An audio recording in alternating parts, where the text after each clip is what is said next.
All right, everybody. Hey, welcome to the first night in the book of Numbers. And Numbers is I think, a woefully underrated book in the Pentateuch. Walking through Leviticus, yes, we had a lot of laws, a lot of purification, a lot of ritual, a lot of things that felt uh, at times like, are we still doing this? And even in those moments where it feels like going through the are we still doing thisness of it um, all of that stuff is important to help remember that the people of Israel are learning how to host the presence of the Lord in their camp. And so ritual, purity, all of those things are very important if they're going to host the holiness of the Lord and his glory with them on earth. So all of that's really valuable information and understanding how seriously the glory we should take the glory of God. Numbers then is a book that moves out of Sinai and starts making their way to the land, the promised land. But there is a diversion in their rebellion. So there's a lot more action happening in the book of Numbers, interspersed with laws that are given as the people continue to grow and develop into the nation of Israel. And so I think people see the title like of Numbers and they think, oh, it's just a bunch of counts and genealogies, and that is there are censuses in the book of Numbers, but it's poorly named, and the book is named Numbers because of the Greek and the Latin traditions. Arithmoi in Greek is where we get arithmetic from, and so like it was just called arithmoi because there are numbers involved in the Greek translation, the Septuagint, and then the Latin Vulgate carried that over, and so now in our English translations we have numbers. In the Hebrew translation, the titles of the books are often their first words in the book. And so the first words of the book of Numbers are the Lord spoke to Moses in the tent of meeting in the desert of Sinai on the on the first day of the second month of the second year after the Israelites came out of Egypt. And so the real word here is the Lord spoke, or in the wilderness. And that's what this book really is about: God speaking to his people and the wilderness wandering. And so I have an overview that I will share with you. This is from Bible Blueprints. I did not make this, I acquired it from this resource. And I want to zoom out a little bit so we can see the whole screen. Oh, too far. All right. So as you can see on this, it's the fourth book in the Old Testament, 36 chapters total. We have the period here of 1450 to 1400 BC. Moses is the author. These are all things that are fairly traditional understandings of the book. So nothing like earth shattering here, but we have this breakdown of the book into 6 sections in this breakdown. And there's different people who break it down into like 4 or 5 sections. But this is a pretty good breakdown because we see Israel preparing to leave Sinai, verses 1 through 10, or chapters 1 through 10, and they go to Kadesh, which is the southern border of the land, the promised land, in 10 and 12. And then the rebellion, which is they send the spies in, and the spies come out and they say, the most of them are like, it's overwhelming, there's no way we could do this, but Joshua and Caleb are like, yes, we can. And so this rebellion at Kadesh keeps them from going directly into the land, and so they end up doing the wandering in the wilderness for 40 years. And we'll talk about the implications of that when we get to there. And then in the journey from Kadesh to Moab is the long journey they take around the peninsula, and I have a map that I'll show in just a second. And then uh, in Moab, that's when they encounter King Balak and Balaam the donkey, and Balaam and the donkey, and different prophetic events happen there from Balaam. And so it's a very interesting encounter in that section, dealing with foreign kings and over like eventually their victory over Moab. And then 33 through 36 is kind of the summary of the the journey through the wilderness, and then Deuteronomy is going to be the final words before they enter into the land. And so we are almost through the Pentateuch, guys. We should finish the Pentateuch this year, which is exciting. So let me show you the map of where we're going to be in this journey. Where did my notes go? Oh, I closed my notes. Why did I do that? So let me share this with you. Zoom out again. Zoom out. Zoom out. Technology is killing me. All right. So stop share, and then I'm going to share this. I do like the Zoom ability to share things. It does help make things a little easier. So this is the map here, and if you can see the dotted lines, it's very faint in this scan of this copy, but the traditional version journey that they take is down from Ramses, and then down somewhere along here they cross a body of water. So the Red Sea's here, and so they could have gone all the way down across here, or the water could have come a little bit higher up and they cross over there. And they go down to the bottom of the Sinai Peninsula, and then here at Kadesh Barnea, that's where the rebellion happens. And so Mount Sinai is somewhere in this area traditionally. But the rebellion and not lack of trust of the Lord kicks them back down into the wilderness for a good long while, and then the Lord directs their steps back up to go across the Jordan River instead of coming in through the south route, which is the most direct route. But before they go into the land of the promise, they cross the Jordan River and then to Jericho and on to the conquest. So we're going to, like, in the next few weeks, get up to Kadesh Barnea and then experience their rebellion with them, and then they will get into the wilderness wandering. So all of this is just kind of giving a little bit of context for what the book is really going to be about.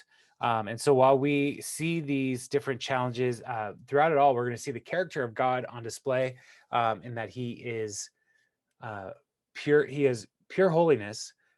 He is stern, and he demands the people trust him and obey him in all things. But also, he is gracious, and even though they rebel against him, he does continue to welcome them back and to bring them into the land eventually. Even though a generation is going to die in the wilderness because of their rebellion. And so some of the themes in the book of Numbers are holiness, order. We're going to look at the outcomes from disobedience. We're going to talk about land, and we're going to talk about history. And so those are some of the major themes. And as followers of Jesus, when we think about our reading of the Old Testament, one of the things that that we should relate to is the idea of living in a kind of exile, because this world is not our home. This world is not what God has for us ultimately. And so we are on a journey in a kind of wilderness as we await for the Lord's return. And so when we read passages from Numbers in the wilderness and we see their rebellion, we should learn about how does that affect us in our current situation.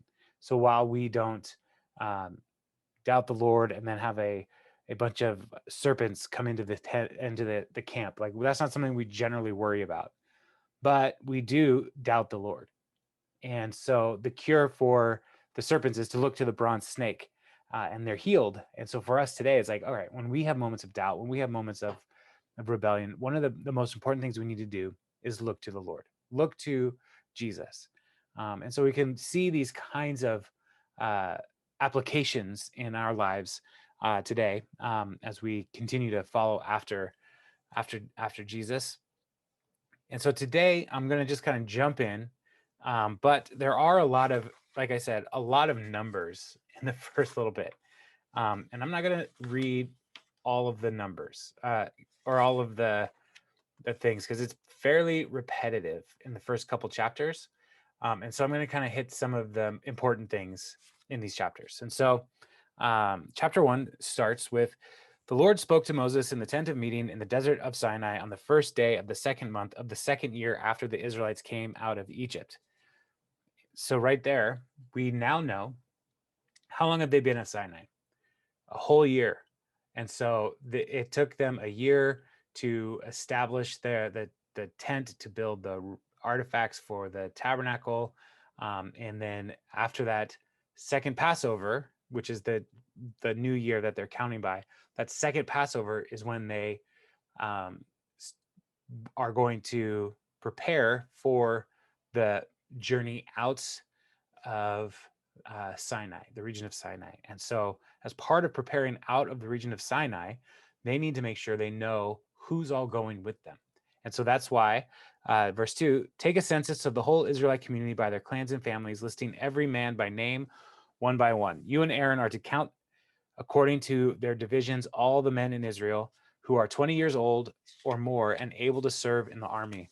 One man from each tribe, each of them, the head of his family, is to help you. These are the names of the men who are to assist you. And so we have these 12 men who are going to help lead the census. Now, the census is about knowing what kind of military force the people of Israel can have. And these are former slaves who now are stepping into a role of warrior. And so they're not the best trained people for this business, but these are the ones that the Lord is calling. And so these 12 people, one elder essentially from each tribe, is going to oversee the census of the whole community. And so in Exodus, we saw the Lord, or we saw Moses and his father-in-law talking, and Jethro gave him instructions on delegating the work. And so he's probably going to work through that same kind of structure to help get the census. And ultimately, these 12 men are going to bring the census totals to Moses and Aaron and report tribe by tribe. And so from Reuben, Eliezer, Simeon, Shelumiel, Judah, Nashon, Issachar has Nathanael, Zebulun, Eliab. From the Joseph tribes, Ephraim has Elishama, Manasseh, Gamaliel. From Benjamin, Abidan, Dan, Ahatzar, Asher, Pagiel. Gad is Eliasaph. Naphtali is Ahira. And so these are the men to count. And these men, their names are interesting because they all are, all of their names, almost all of their names have some kind of connection to the Lord. The name El being the name of God. And so Shalumiel is God, my salvation. Elisaph is my God that gathers. Nahshon is the diviner. Nathaniel is God the giver. Eliab is my God the father. Elishama is my God the hearer. Gamaliel is God the rewarder. Abidan is my father is a judge. Ahietzer is my brother is help. Pagiel is my fate is God or my prayer God. And Ahira, my brother is a friend.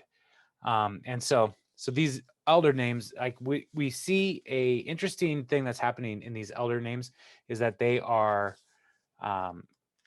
rooted in El, God, name for God, as in Elohim, and they're not yet named after Yahweh, which makes sense if you remember that Yahweh, Adonai, was the name that it was revealed to Moses in the burning bush.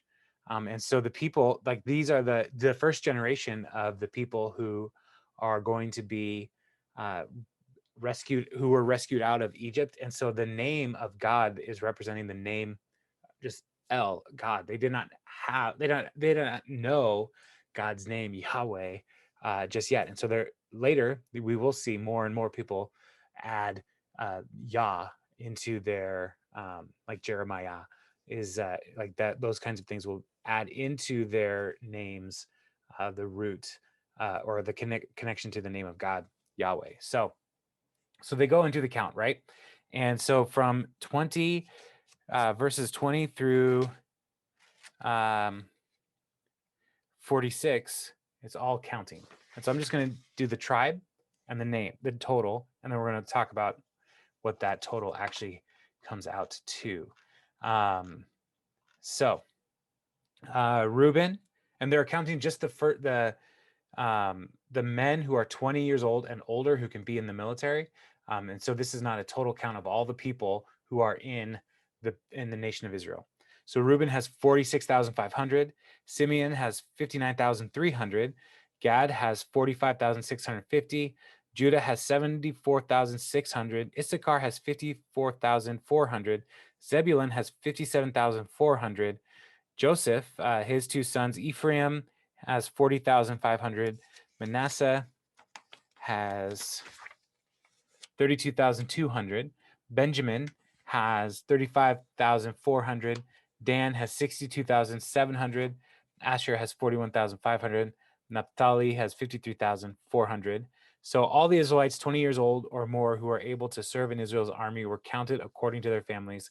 The total number was 603,550. And the estimates for the total number of people who were traveling in this in the caravan of Israel is around 2 million is the traditional estimate. And there are people who have like real questions about these numbers and like, could this many people actually live in the wilderness? And you know, it's hard to fathom that many people living in the wilderness like this. But we also, if we believe as we read through Scripture that God is providing miraculously for these people, He's meeting their needs. There is no reason for us to not believe that the Lord is able to bring the supplies and the things necessary for the people as they are walking in the wilderness together. So, but there are you might read at some point that people are curious about these numbers, and that's okay. You don't have to worry about people's salvation if like I don't know if these are super accurate numbers. That's okay. But you also don't have to spend a lot of time trying to prove these numbers, because the goal is just saying like, yeah, these are the people. This is what the Lord has working for Him in the military of the people of Israel at this time. The tribe that was not counted in this is the tribe of Levi. And the Lord talks about this in verse 47. The ancestral tribe of the Levites, however, was not counted along with others. The Lord had said to Moses, "You must not count the tribe of Levi or include them in the census or of the other Israelites. Instead, appoint the Levites to be in charge of the tabernacle of the covenant law, over all its furnishings and everything belonging to it. They are to carry the tabernacle all its furnishings. They're to take care of it and encamp around it. Whenever the tabernacle is to move, the Levites are to take it down, and whenever the tabernacle is to be set up, the Levites shall do it. Anyone else who approaches it is to be put to death. The Israelites are to set up their tents by divisions, each of them in their own camp under their standard. The Levites, however, are to set up their tents around the tabernacle of the covenant law so that my wrath will not fall on the Israelite community. The Levites are to be responsible for the care of the tabernacle of the covenant law." So the Israelites did all this just as Moses commanded, just as the Lord commanded Moses. And so all of these tribes, all of this number, these counting, like the Levites are not included because they're never supposed to serve in the military. They're never supposed to fight in wars and battles, but they are intended to defend the tent, the tabernacle, and so they are um, they're like the Swiss Guard of the Catholic Church. They are just in the Vatican, right? The Swiss Guard. They protect the Pope. In this situation, the Levites, they only serve to protect the tabernacle from not from enemies, but from Israelites who may stray in to the place that is holy ground without the right access into the place. And so the tent is organized. The camp is then going to be organized, and that's what chapter 2 is looking at. And so we start with 2:1. The Lord said to Moses and Aaron, the Israelites are to camp around the tent of meeting some distance from it, each of them under their standard and holding the banners of their families. And so we have the, excuse me. Let me share this with you now. I have a diagram of what it's supposed to look like. Share. All right. And then we can hide that. Okay. So, so the tent of meeting is in the middle here. And then the east, facing the sunrise, we have the camp, the divisions of the camp of Judah. And then we also have Issachar and Zebulun next to Judah. And all the men assigned to the camp of Judah, according to their divisions, number 186,400. And so those are the military force on this side. On the south side, we have the tribe of Reuben as the lead tribe in that section. And then Simeon will be next to them, and Gad will be next to them as well. And the total there is 151,450. And then it stops listing the tribes and their groups and talks about the tent of meeting, and the camp of the Levites will set out in the middle of the camps. They'll set out in the same order as they encamp, each in their own place under the standard.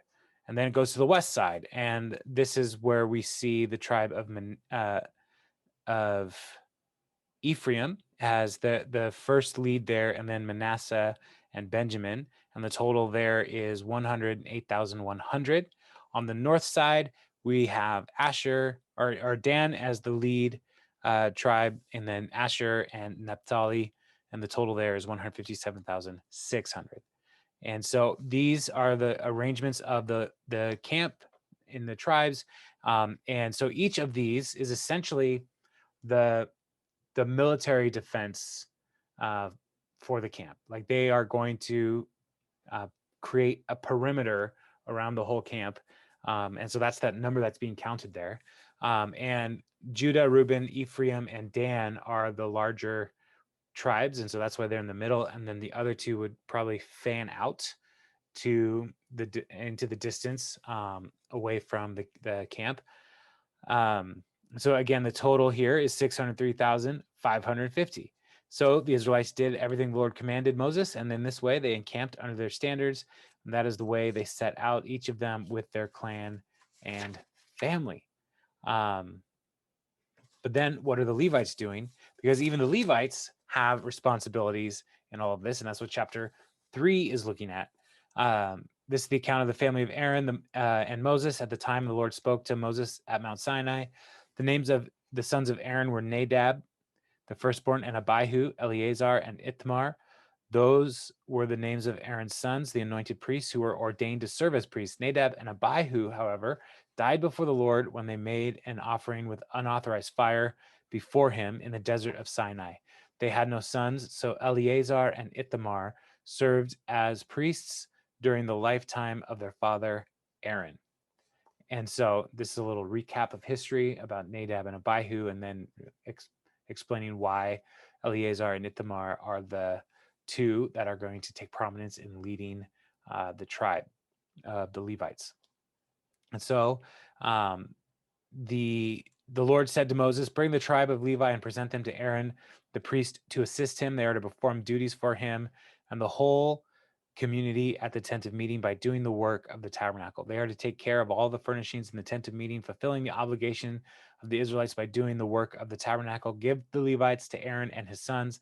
They are the Israelites who are given to wholly to him. Appoint Aaron and his sons to serve as priests. Anyone else who approaches the sanctuary is to be put to death. And so that's the second time the Lord is making this clarification. Anyone who approaches the tabernacle is to be put to death. So the Lord is taking his tent of meeting very seriously. and the people must do likewise. The Lord also said to Moses, I have taken the Levites from among the Israelites in place of the first male offspring for every Israelite woman. The Levites are mine, for all the firstborn are mine. When I struck down all the firstborn in Egypt, I set apart for myself every firstborn in Israel, whether human or animal. They are to be mine. I am the Lord. And so the Levites are the divine possession in place of the firstborn males among the Israelites. The people of Israel were never supposed to practice any kind of human sacrifice. And so, like, the firstborn of any animal was offered to the Lord, and we read about that in Leviticus, was offered to the Lord as an offering to him. But the firstborn person in any family, like the corresponding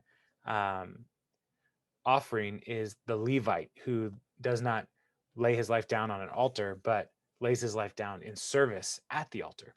And so the priests are supposed to serve in that capacity. And so chapter 3 here will count all of the Levites males, and we'll get a total of all of the Levite males. It's 22,000. We see that in verse 39. The firstborn listed of all of the firstborn males listed of all the Israelites is 22,273. And so they actually, to get that 273, they put a redemption tax, essentially 5 shekels for each one, according to the sanctuary shekel, which weighs 20 gerahs. So give the money to the redemption of the additional Israelites to Aaron and his sons. And so that's how they account for the difference between firstborns of Israel, firstborns of the Levites. But even here in the Levites, we see a division in the camp, and also a division of labor as they serve. And so I'm going to share this thing again, just so you can kind of visualize this. The first one on the east side, which is to meet the sunrise, but also this is the entrance to the tent of meeting. Aaron's family, the priestly family, and so they do all the work at the altar. But then the Gershonites, they are on the west side, and they were responsible for the care of the tabernacle and tent, its coverings, the curtain, and the entrance to the tent of meeting, the curtains of the courtyard, the curtain at the entrance to the courtyard surrounding the tabernacle and the altar, and the ropes, and everything related to their use. And so when they were going to move the tent, the Gershonites' responsibility was all of the outer fabrics around the tent. To Kohath, these tribes, in verse 31, they were responsible for the care of the ark, the table, the lampstand, the altars, and the articles of the sanctuary used in ministering, the curtain, and everything related to their use. And so all of the holy items there, the Kohathite tribes were responsible for those. And then the Merari tribes were appointed to take care of the frames of the tabernacle, its crossbars, posts, bases, all its equipment, and everything related to their use, as well as posts of the surrounding courtyard and their bases, tent, pegs, and ropes. So everything that held the tabernacle in place, all of the structure. The Merari tribe was responsible for those. And so we have the division of the camp of tribes, we have the division of the camp of the Levites, and they everybody had a job, and everybody had a responsibility. And it's interesting, I think it's interesting, that these different, the tribes and all the different Levites and everything, like, they all had responsibilities in the work of the tabernacle. And so when we think, like, fast forward to our time, like, one of the things we believe in is the priesthood of all believers, right? And this is from 1 Peter. For you are a holy nation, a royal priesthood, talking about the church. And even in this situation, like, all the priests have something to do. And when we look at the modern church, like, one of the ways that we are engaging faithfully in the local church is recognizing we all have something to do. We all have a role we can play. And one of the things that we should be looking for is like, well, what is that role? What is the thing that I can do? Because when we serve in the way that the Lord has called us, we are honoring God in particular ways. So um, I just think it's interesting that this principle is early on with the priests. It carries on all the way into the church as priesthood of all believers. And so as we look at the breakdown of the tabernacle, like all of these instructions are being given before the people of Israel actually move. They have not left Sinai yet. And so the Lord has given them all instructions. And so it says, take a census of the Kohathite branch of the Levites by their clan and families. Count all the men from 30 to 50 years of age who come to serve in the work of the tent of meeting. And so the all of the Kohathites then are given the task of caring for um, the holy items in the tabernacle. And as they go through, it says in verse 5, when the camp is on the move, Aaron and his sons are to go in and take down the shielding curtain and put it over the ark of the covenant law. Then they are to cover the curtain with a durable leather, spread a cloth of solid blue over that, and put the poles in place. And so even before nobody is supposed to go into the most holy place. And so as the first step when they're ready to move the tabernacle is to take the curtain separating the holy place from the rest of the tabernacle, like take it down and walk it over to the ark. Like they're not even looking at the ark, but walk it over to the ark and cover it so that nobody looks upon it. Because if they look at it the wrong way, like it is the power of God, and like they could die. And so they cover it with the durable leather and the cloth or the fabric, the durable leather, and then a cloth of solid blue. And as we walk through all of the different elements here, we're going to see that the table of presence is covered ultimately with the blue cloth. The lampstand is covered with a blue cloth. The gold altar is covered with a blue cloth. And all of these different elements are in the most holy place are covered with blue. Then they are to remove the ashes from the bronze altar and spread a purple cloth over it. Then they are to place it all on the utensils and ministering on the altar, including the fire pan, meat forks, all these different things. After Aaron and his sons have finished covering the holy furnishings and all the holy articles, and when the camp is ready to move, only then are the Kohathites to come and do the carrying. So the Kohathites aren't even doing the packing; they're just the moving crew. But the priests of Aaron's family are the ones that are doing all of the handling all of the holy elements. And sometimes people get really into like the colors in the Bible, and blue does have a pretty common uh, significance throughout the Bible as like the very things of God. Um, and there might be a couple different reasons for that. One, like we think of the heavens, um, the sky is blue. And so like God comes out from the heavens and appears on Sinai as like this thunder cloud of glory and fire and lightning. All of this stuff's going on, but first, before he appeared, it was blue, and so he's like coming out of that realm. But all of these holy items are then covered with blue to help people remember these are holy to the Lord. Now, one of the things that we don't have in the New Testament is an actual description of Jesus or anything that he ever wore other than at the crucifixion where he had a purple cloth.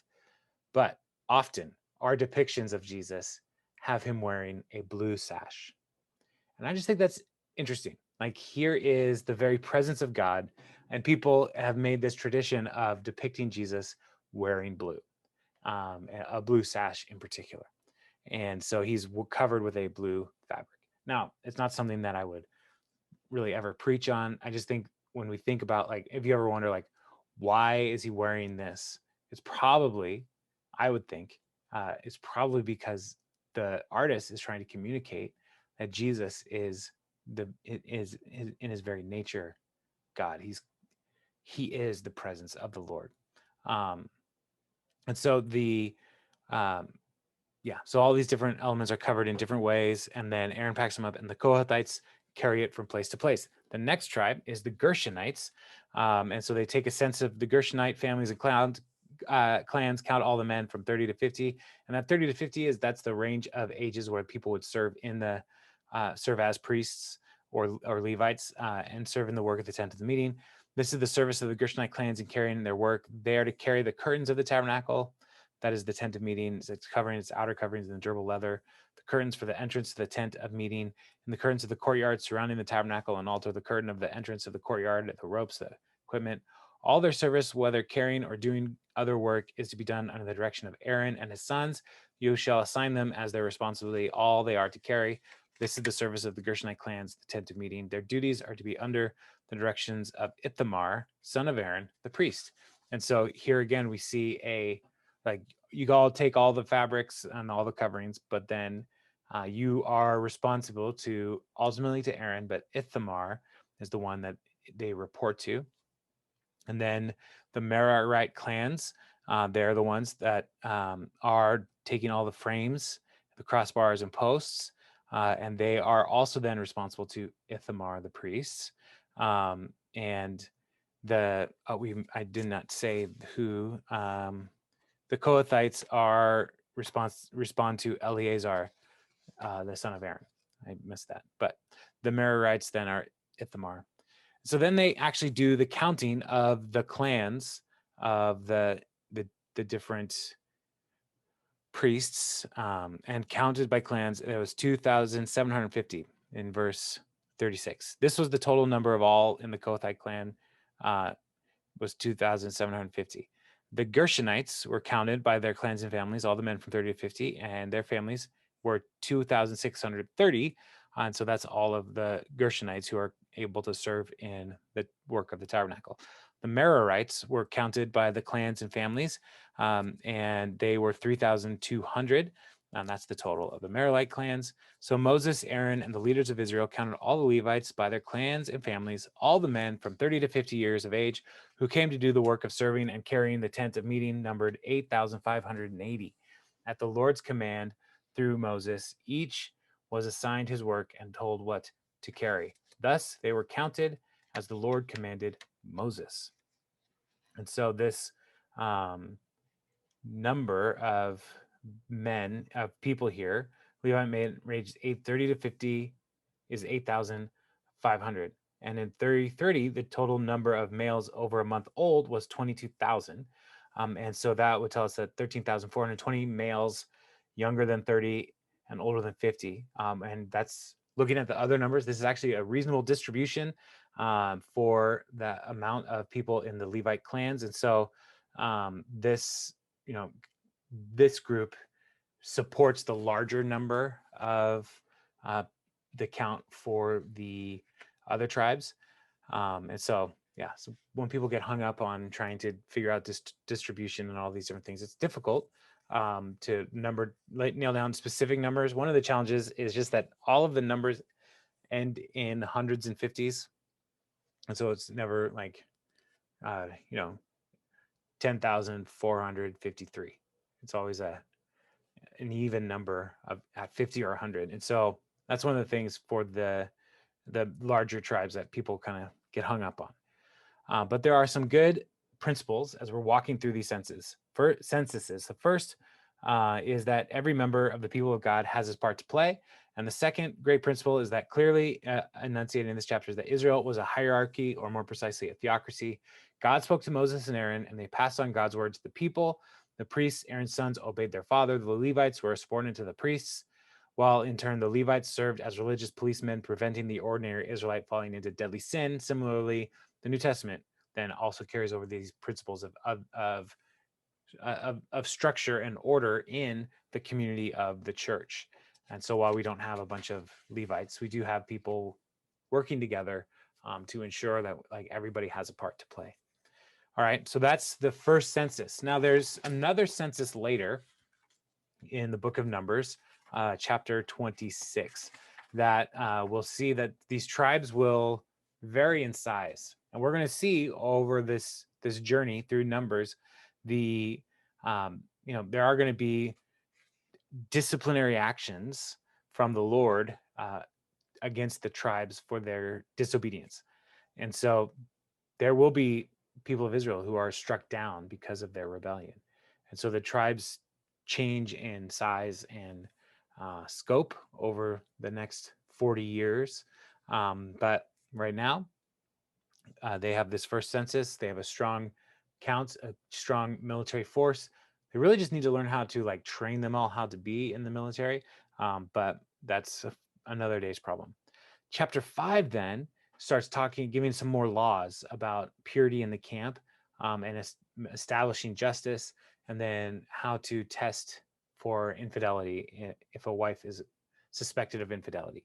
And it seems like this is out of place. But one of the things that as I was reflecting on it, that like kind of struck me is like the people of God are about to move. And so the Lord is trying to help them remember, like, as you move, more things might kind of get disrupted and out of normal. And so there might be more exposure to anything that might cause disease. And if there is disease, then the people need to be outside of the camp.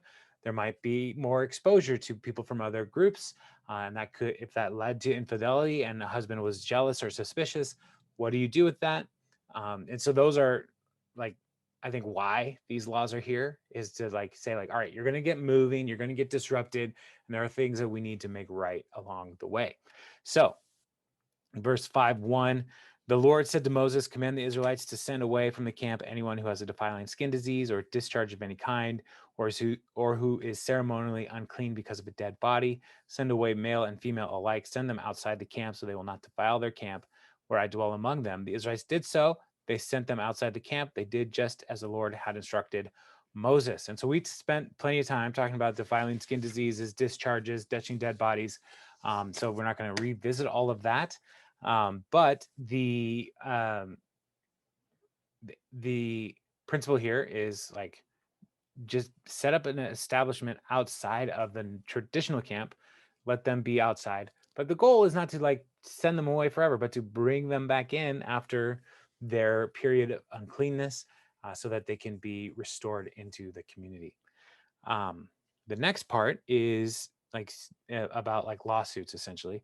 And so verse 5, the Lord said to Moses, say to the Israelites, any man or woman who wrongs another in any way or is unfaithful to the Lord is guilty and must confess the sin they have committed. They must make full restitution for the wrong they have done, add a fifth of the value to it, and give it all to the person they have wronged. But if that person has no close relative to whom the restitution can be made for the wrong, the restitution belongs to the Lord and must be given to the priests along with the ram, and the atonement is made for the wrongdoer. All the sacred contributions the Israelites bring to a priest will belong to him. Sacred things belong to their owners, but what they give to the priest will belong to the priest. All right, so this is if anybody defrauds or steals from somebody and they are convicted or they feel guilty or they're found out, they can make it right. They restore plus 20% of the value of the thing. And they bring that to the person. They confess it and they make full restitution in that way. But what if the person they wronged is dead and there's no other relatives? That's what verses 8 and following are about, is like if there's nobody to confess to make a restitution to, then those things go to the priest, who is serving as an intermediary for the Lord, but also as a representative for the person that they have wronged. And so and here though it's that they receive the ram as the guilt offering, which is then offered on the altar, and then all of the contributions, secret contributions, those are things that would actually go to the priest.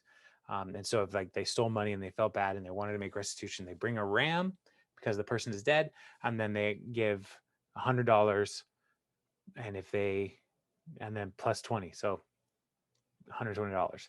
But that is given then as a resource for the priests. He keeps that.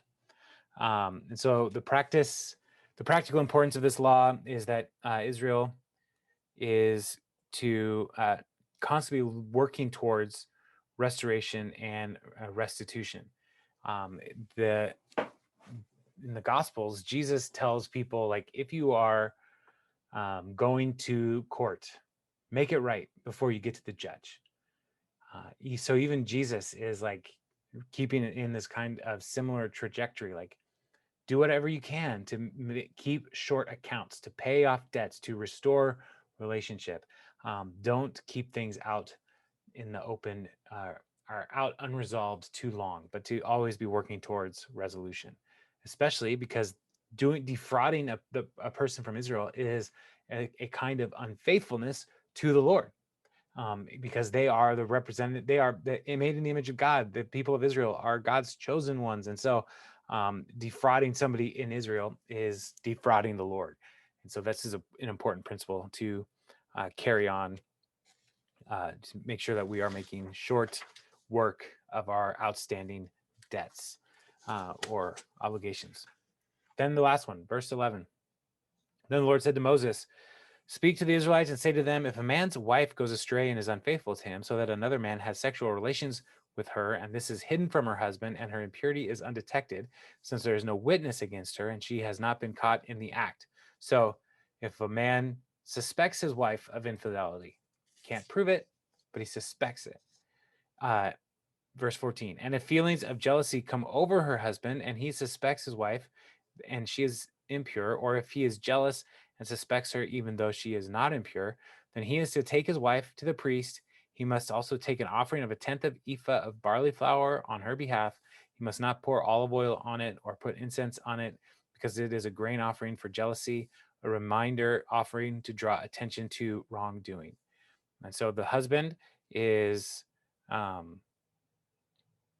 suspicious of his wife's behavior, so he can take her to the priest along with this offering um, of barley. And barley is, in other places we see barley is an inferior grain. It is not part of the offering for the weak, and so it is or for the poor, not the weak.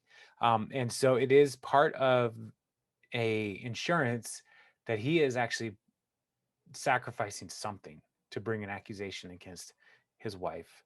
And so he brings it to the priest. The priest shall bring her and have her stand before the Lord.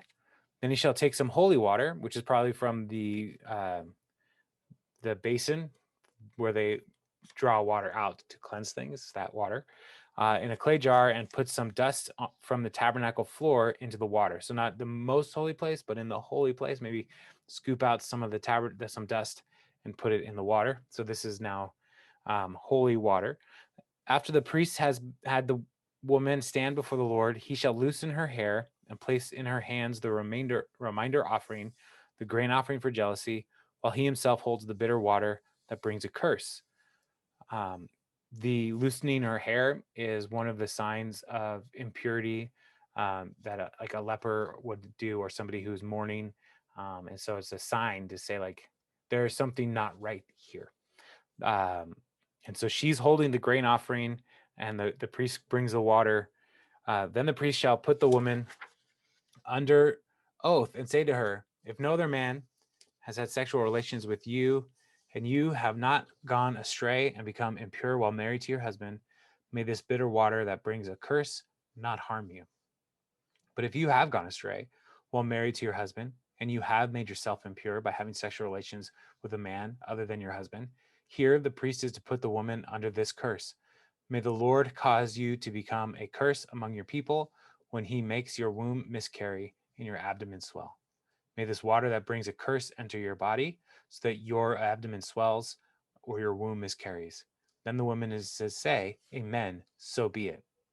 So the priest is um, putting together all the offering and then the bitter water, and he brings it to her, and then he has the woman affirm this curse. And one of this is all seems so kind of it seems strange, right? It seems almost like magical thinking, but it's not intended to be magic or that kind of thing, but um, it is one of these things called an ordeal, an ordeal trial by ordeal, where they are putting the person who is a suspect into a place where they have to either tell the truth. Well, the truth is going to be found out. Either the woman tells the truth and nothing happens, or she tells the truth and confesses her sin, or she lies, and the Lord then it's up to the Lord to bring the judgment on the liar. And that's what the priest is doing and saying, like, if you drink this and you are telling the truth, you'll be fine. The Lord will say, no, you're fine. But if you drink this holy water and you are lying, the Lord will strike your womb. And so she is supposed to do this. The priest then is to write these curses on a scroll and then wash them off into the bitter water. He shall make the woman drink the bitter water that brings a curse, and this water that brings a curse and causes bitter suffering will enter her. The priest is to take from her hands the grain offering for jealousy, wave it before the Lord, and bring it to the altar. The priest is then to take a handful of the grain offering as a memorial offering and burn it on the altar. After that, he is to have the woman drink the water. If she has made herself impure and been unfaithful to her husband, this will be the result. When she is made to drink the water that brings a curse and causes bitter suffering, it will enter her abdomen, will swell, and her womb will miscarry, and she will become a curse. If, however, the woman has not made herself impure, but is clean, she will be cleared of guilt and will be able to have children. This then is the law of jealousy: when a woman goes astray and makes herself impure while married to her husband, or when feelings of jealousy come over a man because he suspects his wife. The priest is to have her stand before the Lord and to apply this entire law to her. The husband will be innocent of any wrongdoing, but the woman will bear the consequence of her sin. So it's pretty intense command. One of the things when you read through these laws is the laws were probably they came about because the Lord went to Moses and said, what am I supposed to do with this? And these are the commands that the Lord gave to Moses. And so it really is there's no way for the jealous husband to prove anything. And so it's a giving it over to the Lord and to say, Lord, you know what happened, and we're going to let you decide the fate of this woman. And so while this is an intense passage, and like reading passages like this, and talking like if you were unfaithful, then you're pregnant, you will miscarry, and if you're unfaithful and you're not pregnant, you'll never be able to have children. Those are intense and like not something that we should like look around today and say like, oh well, clearly there's a curse on you if any of these things were to happen to somebody, because Jesus took the curse of sin for us on the cross. But we read stuff like this, and I know it's hard, but the goal throughout the people of Israel is purity in their community. Purity, purity, purity. And unfaithfulness of any kind in the community leads to impurity. So whether you're unfaithful to the laws of the Lord regarding whether or not, like just ceremonially being clean, you're unfaithful to other people in Israel because you defrauded them, or you're unfaithful in your marriage. All of these things are symptomatic of a larger impurity in the camp that needs to be dealt with if the people are going to host the presence of the Lord among them. So that's where we're going to stop tonight. And remember, the people are still not leaving.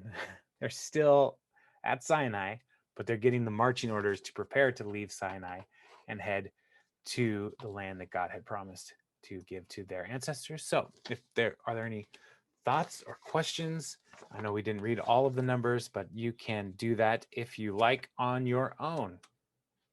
So, questions?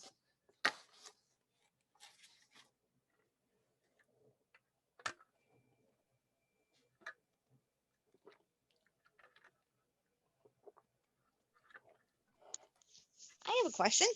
Yes, Carrie. I'm the one with always questions. So when we're getting back to the encampment, when they had everybody around it, was that for purposes from other people attacking? Or was it for within their community to guard guard the temple? Yeah, the Levites are guarding the tabernacle. Like that's they're protecting the tabernacle.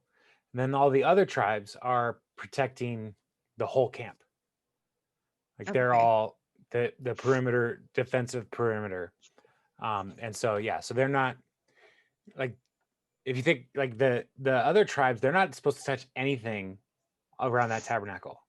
Like Right. they can come in and make their offerings, but they're not supposed to touch anything. Like they're not supposed to even help like somebody pick up some stuff. Like that's just the priests. And so the priests are like the it's I don't like this phrase, but the religious military, the religious defense fund or whatever. Like they're the Yeah. religious, yeah, they're guarding the tabernacle. Everybody else is guarding the whole camp. So yeah, did that answer your question?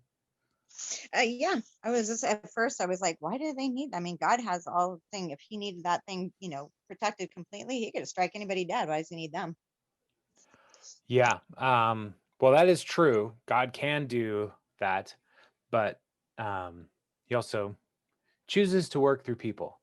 And so, Jay. yeah, they are No, I'm soldiers of reading God. Jay's comment. Yes, they are. They put on all the whole armor of God is all the way back here in the Levites. So, yeah, they are. And we'll see a story where, um, what's his name? Phineas is extra zealous for the Lord. And Mm, so he would, some of the Levites are more militant than others. So yeah, but I do think important to note, like the priests in the eastern entrance, those are the sons of Aaron and Moses's yeah. family. Those are the only ones who are actually doing the work of offerings in the tabernacle. The other Levites are doing the work of supporting the tabernacle, but they are not. The Merari, Gershonites, and Kohathite tribes, they are not doing any offering work. They're Okay. So like in my military background, that would be security police, guarding the yeah, perimeter. yeah, And then yeah, the Levites would have been the law enforcement, guarding the yeah, town. yeah. Yeah, that's a Can't help but notice. You say that they guarded the east. They guarded the eastern entrance. When Adam and Eve left the Garden of Eden, they left through the east gate, Yeah. and the sun rose on the first day, which was the start of time. And these guys, they guarded the eastern gate, and they also took care of the sacrifices, which is the start of forgiveness or mhm, reconciliation. I just that just correlated in my brain just now. yeah, The synapses started firing. right. Yeah. So the tabernacle is always supposed to be oriented to the entrance is greeting the sun. Okay. So every morning the sun is rising, and that is the entrance into the tabernacle. And so yeah, so the on the Day of Atonement, like that east, uh, which interesting little fact, like the Day of Atonement is pretty close to when the autumnal equinox, which is when like the sun is like the most middle of the year. So we've got Yeah. the fall equinox and the spring equinox, and so the Day of Atonement is actually pretty close to when it's like really close to the equator.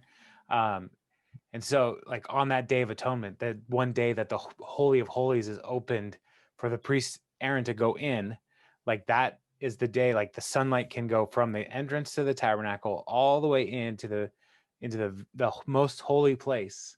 Um, yeah, but yeah, to greet the sun, welcome the day, and to worship the Lord. Yeah, so these tribes are the east of Eden. All of these things like there's important metaphors for like a new day starts in the east.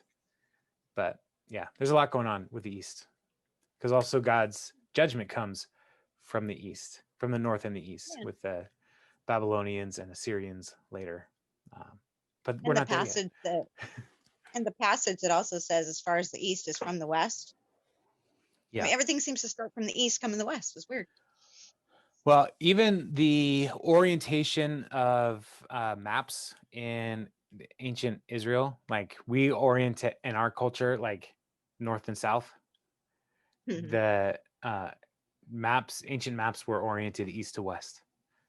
So, Weird. so like east was on top, like that. So like that, for example, like east is very important um, in the thinking of the people of Israel. So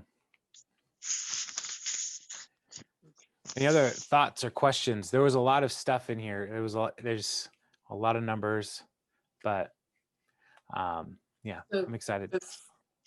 before this direction about where the different tribes were supposed to camp, were they just camped wherever?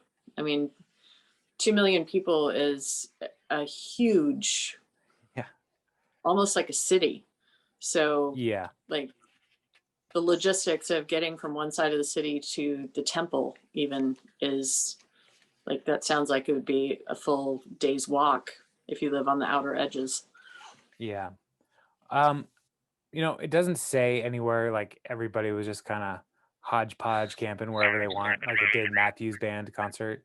But I would imagine they were already fairly closely connected to their tribes because they are people and people tribe up, like we stay with our families.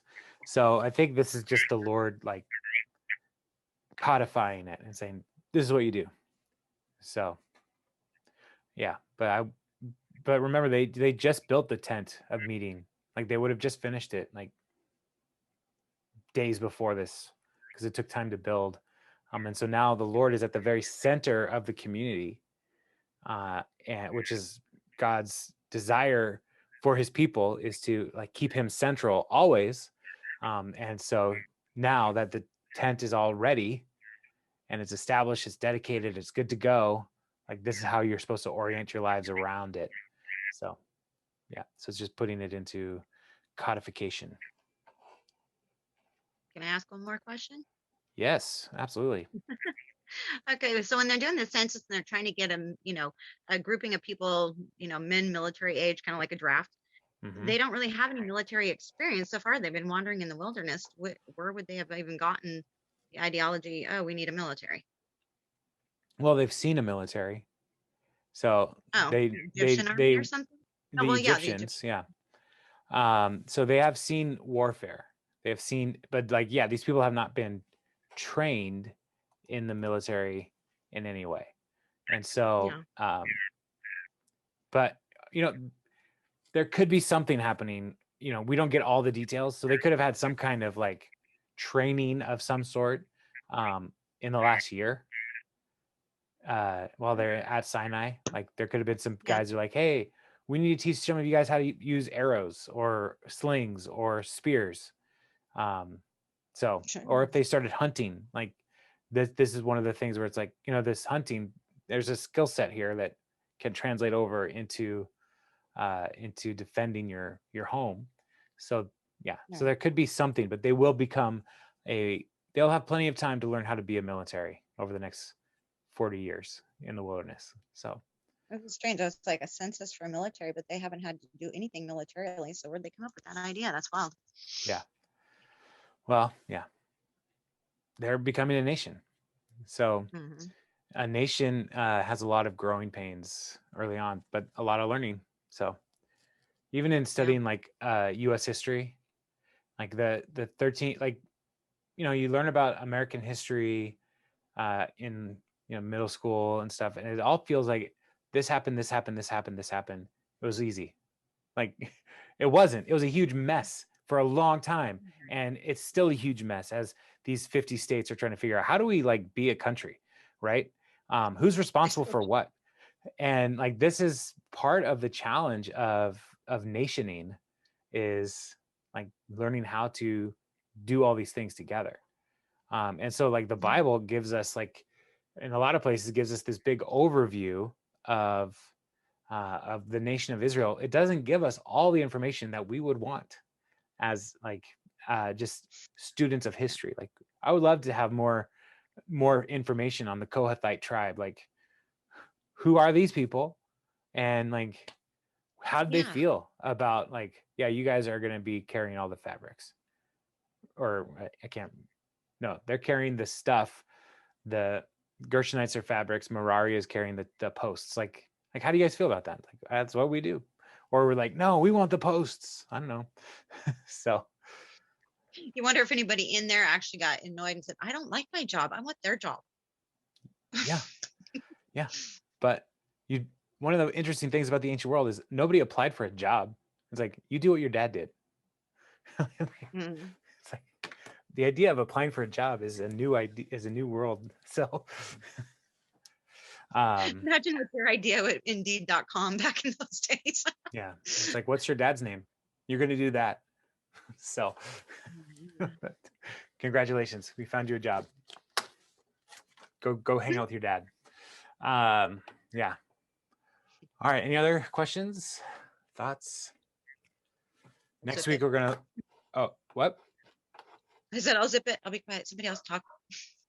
Oh, you can ask as many questions as you want, Carrie. You don't have to feel bad for having questions. Well, like I told you on Sunday, I always forget to write my notes down. And when you're at the end, as you know, any questions, I'm like, I don't know where I was. This time I wrote notes. I remembered. Yeah, good. Awesome. Yeah, but next week we will look at chapters 6 through 10. So another 5 chapters. Yeah, so if you want to read ahead and write down some questions ahead of time, that's also great. Jeff, I thank you for that. Prayer for sleep is always good. It's been a crazy busy week so far. So yeah, I'd appreciate any prayer for sleep over the coming days. But all is well. There's nothing traumatic or bad going on, but it's just been busy. So Jay, what are you doing? You're like waving at something. So I've got this dog over here that keeps like purring at me to play with her. And then she Okay. started barking at somebody behind me. So I grabbed her toy to get her attention, and then I tossed it to her. Okay. All right. I couldn't see any of what was going on other than your arm waving around. So